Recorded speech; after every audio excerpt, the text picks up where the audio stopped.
Cricket में कुछ खिलाड़ी ऐसे होते हैं जिनका करियर आंकड़ों से नहीं बल्कि किस्सों से याद रखा जाता है। मनप्रीत सिंह गोनी उन्हीं प्लेयर्स में से एक हैं। लंबा कद, चौड़े कंधे, तेज रफ्तार गेंदबाजी और ऊपर से पक्का देसी एटीट्यूड। एक वक्त ऐसा था जब भारतीय क्रिकेट में लोग उन्हें अगला पेसर मान रहे थे, यानी कि महान पेसर मानने लगे थे कि वो जो है उसका फ्यूचर बहुत ब्राइट है। धोनी की चेन्नई सुपर किंग्स में खेलते हुए उन्होंने आईपीएल के पहले ही सीजन में ऐसा असर डाला था कि सीधे उन्हें टीम इंडिया का टिकट मिल गया था। लेकिन फिर वही कहानी जो इंडियन क्रिकेट में कई बार आपको देखने को मिल जाती है। इंजरी हुई, खराब वक्त आया, निजी जिंदगी में कुछ परेशानियां हुई और धीरे धीरे भीड़ में वो प्लेयर जो है वो गुम हो गया। मनप्रीत गोनी का किस्सा सिर्फ क्रिकेट का नहीं है, ये उस प्लेयर की कहानी है जिसने बहुत तेजी से उड़ान भरी और फिर उतनी ही तेजी से नीचे भी आ गया। मनप्रीत गोनी का जन्म पंजाब में हुआ और बचपन से ही उनका शरीर बाकी लड़कों से अलग दिखता था। लंबे कद के थे और उन्हें देखकर लोग बोल देते थे कि ये लड़का जो है वो कहीं ना कहीं आगे चलकर पेसर बनेगा। लेकिन सिर्फ लंबा होना काफ़ी नहीं होता, इसके लिए आपको काफ़ी मेहनत करनी होती है और मनप्रीत गोनी ने पूरी मेहनत की। इंडियन एक्सप्रेस में छपी खबर के मुताबिक उनके पुराने कोच सुखविंदर टिंकू अक्सर बताते हैं कि जब उन्होंने मोहाली में अपनी एकेडमी शुरू की थी, उसी दिन एक लंबा सा लड़का वहां आया था। वो मनप्रीत गोनी ही थे। शुरुआत में किसी को अंदाजा नहीं था कि यही लड़का आगे जाकर टीम इंडिया के लिए खेलेगा। लेकिन जब उन्होंने गेंद हाथ में ली और गेंदबाजी शुरू की तो सबकी नजरें वहीं टिक गई। उनकी बॉल में काफी रफ्तार थी, उछाल था और सबसे बड़ी बात कि लाइन लेंथ काफी सटीक थी। पंजाब क्रिकेट को ऐसा पेसर मिल गया था जो बल्लेबाजों को डराना जानता था। गोनी जल्द ही पंजाब की जूनियर टीम्स में पहुंच गए। अंडर 19 ट्रायल्स में उन्होंने 10 विकेट लेकर सबको हैरान कर दिया था। डोमेस्टिक क्रिकेट में उनका नाम काफी तेजी से आगे बढ़ा। 2007 में आंध्र प्रदेश के खिलाफ उन्होंने फर्स्ट क्लास की शुरुआत की थी। उस दौर में भारतीय क्रिकेट में पेसर्स की तलाश थी। ऐसे में 6 फुट 4 इंच का एक गेंदबाज जो तेज गेंद फेंक सकता था, उसको तुरंत ही सेलेक्टर्स की नजर में आना था। फिर आता है साल 2008 और भारतीय क्रिकेट वहां हमेशा के लिए बदल जाता है। आईपीएल शुरू हुआ और चेन्नई सुपर किंग्स ने मनप्रीत गोनी को अपनी टीम में शामिल किया। उस समय शायद ही किसी ने सोचा होगा कि ये डोमेस्टिक क्रिकेटर अचानक नेशनल लेवल पे चर्चा में आ जाएगा। लेकिन धोनी की कप्तानी में गोनी ने जो किया उसने सबको चौंका कर रख दिया। आईपीएल 2008 में उन्होंने 16 मैचेस में 17 विकेट लिए और सीएसके के सबसे सफल गेंदबाजों में शामिल रहे। उस सीजन में वो सिर्फ विकेट नहीं ले रहे थे, वो बड़े बल्लेबाजों को परेशान भी कर रहे थे। उनकी गेंद उछाल लेती थी, बल्लेबाजों को शॉट खेलने के लिए ज़्यादा समय नहीं मिल पाता था और ऊपर से उनका यॉर्कर भी परफेक्ट था।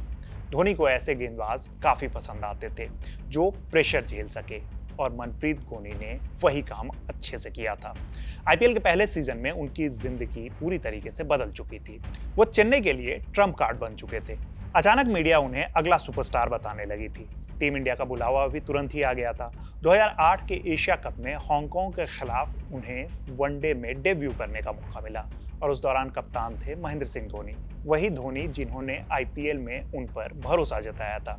दूसरा मैच उन्होंने बांग्लादेश के खिलाफ खेला जिसमें उन्होंने 2 विकेट भी लिए थे। लेकिन यही वो जगह थी जहां कहानी पूरी तरीके से रुक गई। सिर्फ 2 वनडे मैच उन्हें खेलने को मिला, उसके बाद उन्हें दोबारा मौका नहीं मिल पाया। चोट ने उनकी रफ्तार जो है वो छीननी शुरू कर दी थी।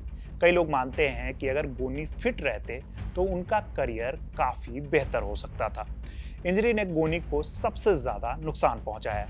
शुरुआत में उनकी सबसे बड़ी ताकत जो रफ्तार थी और वो हार्ड लेंथ पे गेंद डाला करते थे और उन्हें एक्स्ट्रा पेस के साथ साथ एक्स्ट्रा बाउंस भी जो है वो कहीं ना कहीं अपनी पेस से जनरेट कर लेते थे। लेकिन बार बार चोटिल होने की वजह से उनकी रिदम जो है वो टूट गई, धीरे धीरे उनकी रफ्तार कम होने लगी।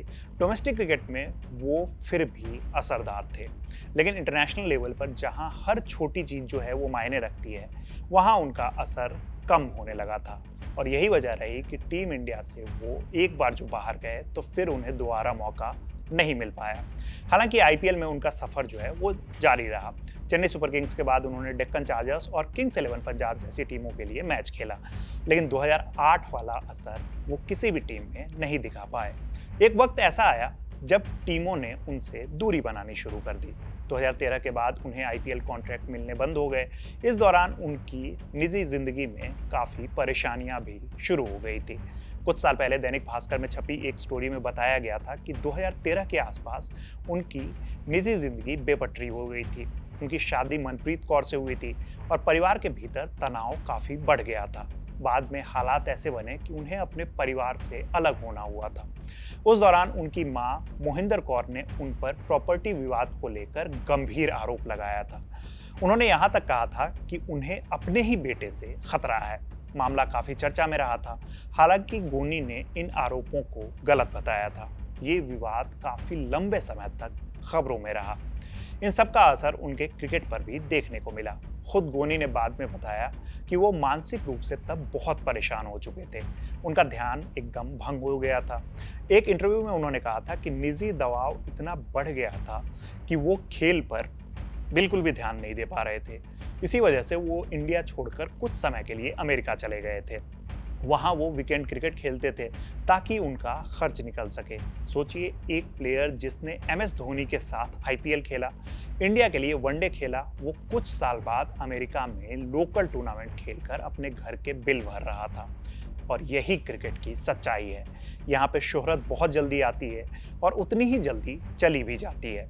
लेकिन गोनी ने हार नहीं मानी। उनके कोच सुखविंदर टिंकू लगातार उनसे बातचीत करते रहे। वो उन्हें वापस इंडिया बुलाते रहे। आखिरकार गोनी वापस इंडिया लौटे और फिर से उन्होंने पंजाब के लिए क्रिकेट खेलना शुरू किया। हालांकि अब वो पहले जैसे तेज गेंदबाज नहीं रहे थे। उनकी रफ्तार काफी कम हो चुकी थी। लेकिन एक चीज जो अच्छी थी कि उनका एक्सपीरियंस जो है वो बढ़ गया था। वो अब बल्लेबाज को डराना नहीं बल्कि फंसाना जानते थे। उन्होंने 2018-2019 के सीजन में पंजाब के लिए तीनों फॉर्मेट खेले और तमिलनाडु के खिलाफ एक मैच में उन्होंने 5 विकेट भी लिए। 2019 में आखिरकार उन्होंने इंटरनेशनल और डोमेस्टिक दोनों क्रिकेट से संन्यास का फैसला किया। उन्होंने पंजाब क्रिकेट एसोसिएशन को एक लेटर लिखकर इस बात की जानकारी दी। बाद में टोरंटो नेशनल्स के लिए उन्होंने कनाडा ग्लोबल T20 लीग में हिस्सा लिया। आंकड़ों की भी बात कर लेते हैं। 61 फर्स्ट क्लास मैचेस में उनके नाम 196 विकेट रहे। वहीं 55 लिस्ट मैचेस में उनके नाम 77 विकेट रहे। जबकि T20 क्रिकेट की बात करें तो उनके नाम 96 विकेट रहे। लेकिन सिर्फ आंकड़े मनप्रीत गोनी की कहानी नहीं बताते हैं। उनकी कहानी उस दौर की कहानी है जब आईपीएल ने भारतीय घरेलू खिलाड़ियों को अचानक सुपरस्टार बना दिया था।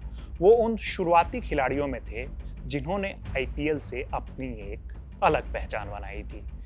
उनके पुराने साथी मनदीप सिंह ने एक बार कहा था कि गोनी पंजाब की तेज गेंदबाजी की रीढ़ थे। युवा गेंदबाज उनसे काफी कुछ सीखते थे। वो सिर्फ गेंदबाज नहीं थे बल्कि ड्रेसिंग रूम का अहम चेहरा भी थे। बड़े बाल, दाढ़ी, हार्ले डेविडसन बाइक का शौक और पूरा पंजाबी अंदाज। सोशल मीडिया पर उनकी तस्वीरें देखकर लगता था कि वो जिंदगी खुलकर जी रहे हैं, लेकिन अंदर से वो काफी कुछ झेल रहे थे। असल में मनप्रीत गोनी का करियर एक याद दिलाता है कि क्रिकेट में सिर्फ टैलेंट से कुछ नहीं होता। सही समय, फिटनेस, मेंटल पीस और लगातार मौके भी चाहिए होते हैं। गोनी के पास टैलेंट था, रफ्तार थी, तेवर था, लेकिन चोट और निजी परेशानियों ने उनकी कहानी को अधूरा रहने दिया। तो ये थी मनप्रीत सिंह गोनी की कहानी। ये कहानी आपको कैसी लगी हमें कमेंट बॉक्स में ज़रूर बताइएगा। मेरा नाम है रविराज और इस वीडियो को शूट किया है अली ने। देखते रहिए कड़क। धन्यवाद।